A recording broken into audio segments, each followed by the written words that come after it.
140ویں رات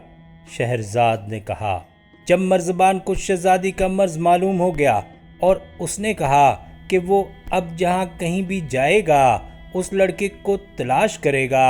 اور جب وہ ایک شہر میں پہنچا جہاں اسے قمر الزمان کی بیماری کا معلوم ہوا، اور جب وہ اس جزیرے پر پہنچا اور وہاں اس کی کشتی حادثے کا شکار ہو گئی تو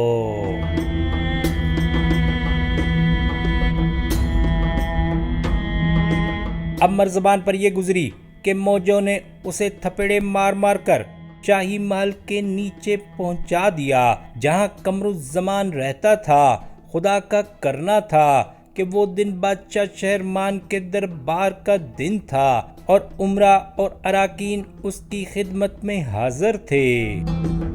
بادشاہ بیٹھا ہوا تھا اور اس کا بیٹا قمر الزمان اس کی گود میں سر رکھے ہوئے لیٹا تھا اور ایک نوکر پنکھا جل رہا تھا۔ 2 دن ہو چکے تھے کہ قمر الزمان نے نہ کھانا کھایا اور نہ پانی پیا، اور وہ سوکھ کر تیلا ہو گیا تھا، اور وزیر ایک جھروکے کے پاس کھڑا ہوا تھا جو سمندر کے رخ پر تھا۔ وزیر نے نظر اٹھائی تو دیکھا کہ موجیں کسی انسان کو کھینچ کر ساحل پر لا رہی ہیں اور وہ نیم مردہ حالت میں ہے۔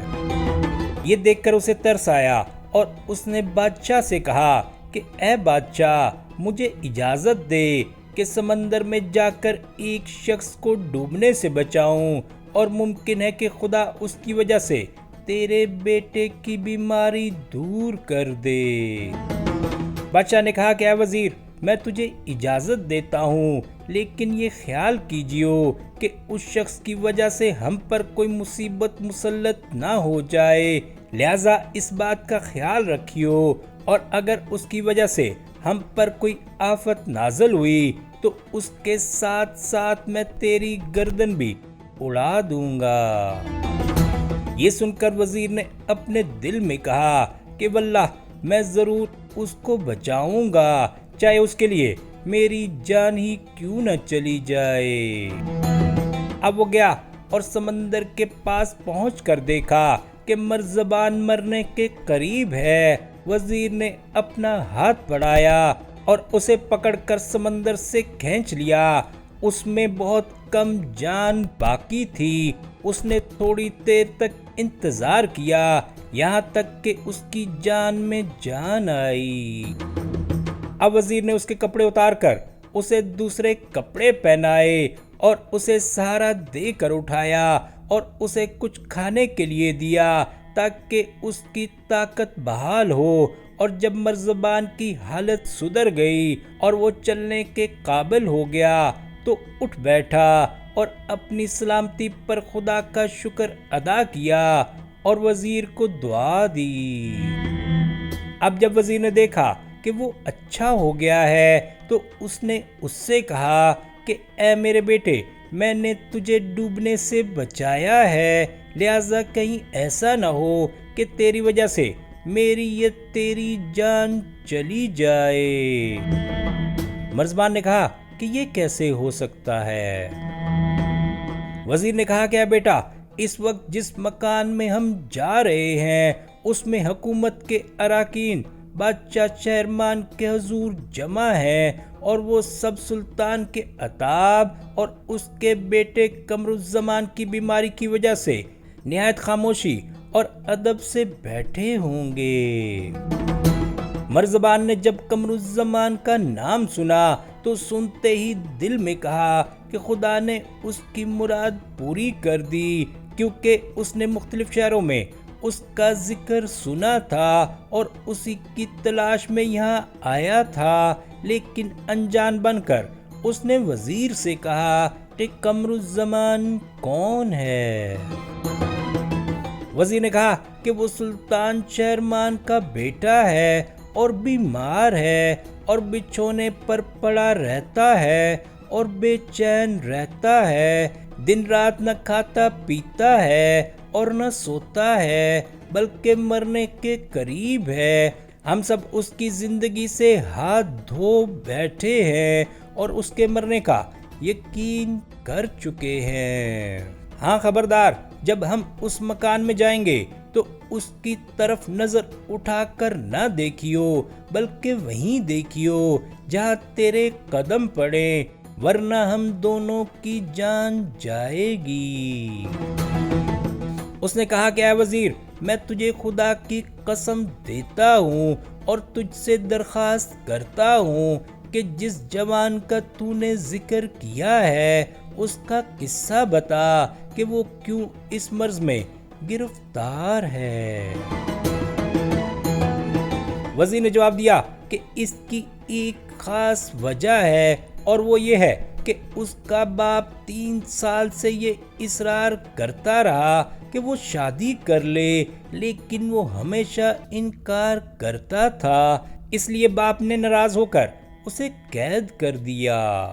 اگلے دن صبح جب وہ اٹھا تو اس کو یہ خیال ہوا کہ جب وہ سو رہا تھا اور آدھی رات کو جب اس کی آنکھ کھلی تو اس نے دیکھا کہ اس کے پہلو میں ایک حسین ترین لڑکی ہے۔ اس نے ہم سے یہ بھی بیان کیا کہ اس نے لڑکی کی انگلی سے انگوٹھی اتار کر خود پہن لی اور سو گیا۔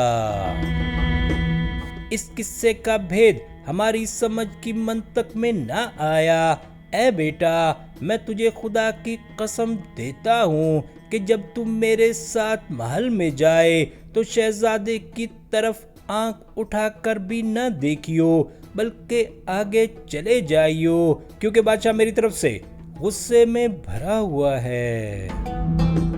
مرزبان نے اپنے دل میں کہا کہ واللہ میں اسی کی تو تلاش میں ہوں۔ یہ کہہ کر مرزبان وزیر کے پیچھے ہو لیا اور محل میں پہنچا۔ وہاں پہنچ کر وزیر تو قمر الزمان کے پاؤں کے پاس بیٹھ گیا، مگر مرزبان کو سوائے اس کے اور کچھ نہ سوجی کہ وہ آگے بڑھ کر قمر الزمان کے سامنے کھڑا ہو گیا اور اسے دیکھنے لگا۔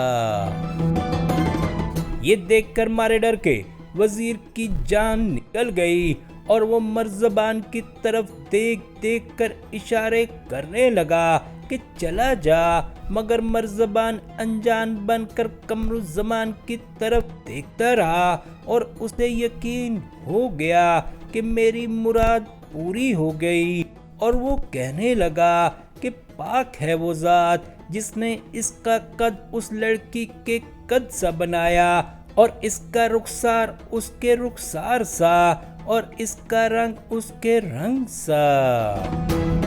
اب قمر الزمان نے آنکھیں کھول دیں اور کان دھر کر اس کی باتیں سننے لگا۔ جب مرزبان نے دیکھا کہ وہ اس کی طرف متوجہ ہے تو اس نے چند اشعار پڑھے، جن کو سن کر قمر الزمان کے دل کو تسکین ہوئی، اور اس نے ایک آہ بھری اور اپنے باپ سے کہنے لگا کہ ابا جان، اس جوان کو میرے پاس بیٹھنے کی اجازت دے دے۔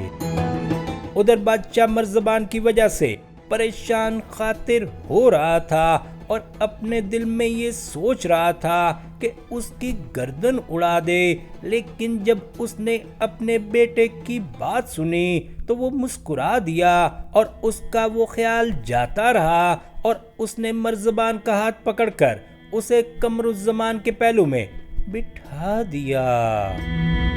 اب مرزبان نے بادشاہ سے کہا کہ خدا تیرے بیٹے کو سلامت رکھے اور اسے جلد از جلد شفا دے، اور بادشاہ کو دعا دی۔ جب بادشاہ نے اس کی بات سنی تو اسے اس کی شیریں کلامی پر تعجب ہوا، اور اس نے اس سے پوچھا کہ تو کون ہے اور کہاں کا رہنے والا ہے؟ اس نے جواب دیا کہ میں جزائر جوانیہ میں رہتا ہوں، جہاں بادشاہ غیور کی حکومت ہے، جو جزیروں اور 7 محلوں کا مالک ہے۔ بادشاہ نے کہا کہ شاید تیرا آنا میرے بیٹے کے لیے مبارک ثابت ہو اور خدا اس کی بیماری دور کر دے۔ اس نے کہا کہ اگر خدا نے چاہا تو بھلائی ہی بھلائی ہوگی۔ اب جب مرزبان نے دیکھا کہ بادشاہ اور عمرہ قمر الزمان کی طرف متوجہ نہیں ہے تو اس نے اس کے کان میں کہا کہ اے میرے آقا، ہمت باندھ اور اپنا دل مضبوط کر اور آنکھیں ٹھنڈی کر، کیونکہ مجھے معلوم ہے کہ تیری اس حالت کی وجہ کیا ہے، اور اس کی وہ حالت مت پوچھ جو تیرے سبب سے ہوئی ہے۔ فرق محض اتنا ہے کہ تو نے اپنا راز چھپایا اور بیمار ہوا، لیکن اس نے اپنی حالت ظاہر کر دی اور لوگوں نے اسے پاگل سمجھا، اور اب وہ قید میں ہے اور اس کی گردن میں لوہے کی زنجیر پڑی ہے اور اس کا حال ابتر ہے، اور خدا نے چاہا تو اب تم دونوں کا وصال زیادہ دور نہیں۔ یہ سنتے ہی قمر الزمان کی جان میں جان آ گئی اور اس کا دل مضبوط ہو گیا اور اس کے چہرے پر تازگی آ گئی، اور اس نے اپنے باپ کی طرف اشارہ کر کے کہا کہ مجھے بٹھا دے۔ یہ دیکھ کر بادشاہ بہت خوش ہوا اور اس نے تمام اراکین اور وزراء کو رخصت کر دیا تاکہ اس کے بیٹے کو پریشانی نہ ہو، اور اپنے بیٹے کو 2 تکیے لگا کر بٹھا دیا، اور بادشاہ نے حکم دیا کہ محل زعفران سے معطر کیا جائے، اور مرزبان سے کہا کہ اے بیٹا، واللہ تیرا آنا مبارک ہوا، اور اس کے ساتھ بے حد انعام و اکرام کیا۔ اب بادشاہ کے حکم سے مرزبان کے آگے کھانا پیش کیا گیا، اور اس نے آگے بڑھ کر قمر الزمان سے کہا کہ آپ میرے ساتھ کھانا کھا، اور اس نے کھانا کھایا۔ یہ تمام باتیں دیکھ کر بادشاہ مرزبان کو دعائیں دیتا اور کہتا جاتا تھا کہ اے بیٹا، تیرا آنا کیسا مبارک ثابت ہوا۔ اب شہرزاد کو ثبوتی دکھائی دی اور اس نے یہ کہانی بند کر دی۔